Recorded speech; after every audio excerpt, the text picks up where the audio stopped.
22h41, soyez les bienvenus sur France Info. Comme chaque lundi, on va retrouver Youssef Bouchiki. Bonsoir Youssef pour votre chronique culture et on parle musique ce soir. Oui, alors c'est un artiste hors norme qui préfère l'ombre à la lumière et là il revient sous les feux de la rampe pour un disque indispensable.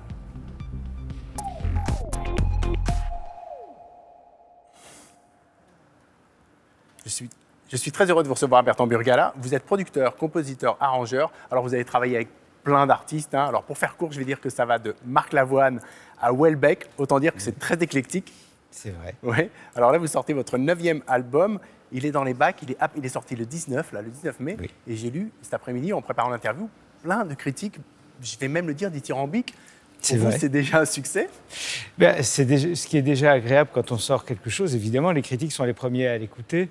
Et ce qui me fait plaisir, c'est qu'en général, elles sont, même toutes, je sens qu'elles sont sincères parce qu'elles parlent vraiment de ce qu'ils ont pu ressentir en écoutant le disque. Et ça ne procède pas, c'est pas des critiques snobs où ça fait bien d'aimer ça. Ça me fait plaisir. Mais évidemment, après, ce qui m'intéresse, c'est quand on fait un disque, c'est pour toucher d'autres personnes et pas uniquement les professionnels. Alors, c'est le public. Alors, moi, je l'ai écouté aujourd'hui. Il est effectivement remarquable.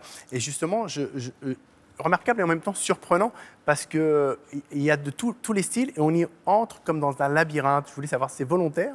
Oui, c'est volontaire parce que je trouve qu'aujourd'hui, on peut rentrer très directement dans un album en zappant de morceau en morceau, et c'est très facile, on peut le faire, mais on peut aussi l'écouter d'un bout à l'autre et un peu être surpris, qu'il y ait des passages un peu nerveux et d'autres un peu plus dolents. Et je trouve que pour moi, c'est un plaisir d'auditeur d'avoir un disque un peu sinueux. C'est parce que je fais le disque que j'aimerais écouter. Oui. Alors justement, l'album s'appelle « Les choses qu'on ne peut dire à personne ». Alors forcément, j'ai envie de vous demander quelles sont ces choses que vous ne pouvez dire à personne. Est-ce que vous allez me les dire à moi? Eh bien oui, en fait, ce sont les choses qu'on n'arrive pas à formuler autrement que par une chanson ou par une musique. C'est pas de l'ordre de l'aveu, je pense pas. En plus, je pense que c'est bien que chacun puisse garder un peu... C'est assez difficile aujourd'hui de garder des secrets personnels. C'est clair. À l'heure de Twitter, c'est compliqué, effectivement. Oui. Mais je pense que ce que je voulais dire, et ce qui était aussi l'intention peut-être aussi de Laurent Chalumeau qui a fait les paroles de cette chanson, c'est... en tout cas, moi, je l'entends comme ça. C'est des choses qu'on ne peut dire à personne. Ce sont des choses qu'on n'arrive pas à formuler autrement. En tout cas, c'est pour ça, moi, que je fais de la musique. On va écouter tout de suite, justement, un extrait du clip. Si nos chemins se jalonnent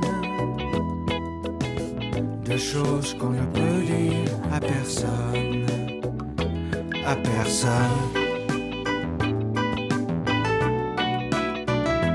à personne.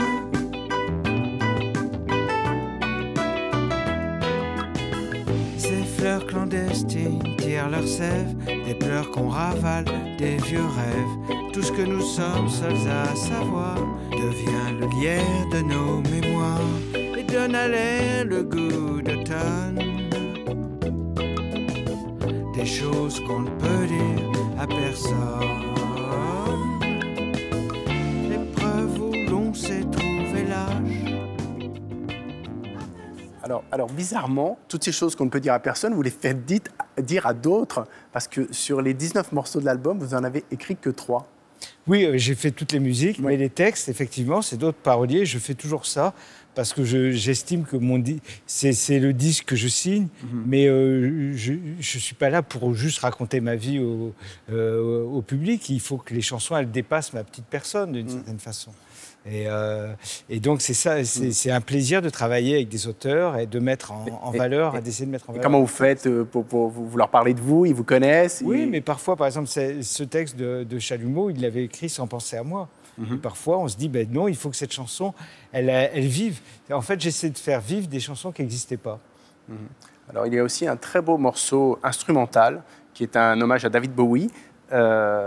J'ai lu que vous aviez été bouleversé par son dernier album, Black Star, et justement instrumental parce qu'il n'y avait pas de mots assez forts pour lui rendre hommage. Oui, c'est vrai, et puis c'était un clin d'œil peut-être, toute proportion gardée en ce qui me concerne au tombeau de Couperin de Ravel, mais j'ai trouvé d'abord son dernier album avant d'apprendre sa mort, j'avais trouvé formidable qu'un artiste de ce calibre puisse se renouveler, puisse proposer des choses comme ça, continuer. Et c'est ça qui m'avait aussi bouleversé. Alors, c'est vous qui produisez l'album, votre label Tricatel existe depuis près de plus de 20 ans. Je voulais savoir comment vous avez fait, vous, pour traverser la crise du disque. Tout le monde en a parlé, et vous, tout va bien. Mais peut-être parce qu'on l'a précédé, en fait. C'est-à-dire qu'on l'a peut-être subi avant les autres. Donc on était habitué à faire des disques, disons, dans des conditions un peu difficiles. On est habitué à être, je dirais pas en terrain hostile, mais en terrain difficile, à faire des disques avec peu de moyens et en essayant d'être le plus correct possible. Et vous êtes encore là, et vous produisez ce sublime album. Merci. Alors, j'ai aussi lu que à chaque fois, vous donnez le meilleur de vous-même, vous vous améliorez, vous vous dites que vous améliorez à chaque fois, parce que vous pensez que c'est toujours le dernier disque. Et c'est pour ça aussi qu'il y a une dimension un peu grave dans cet album.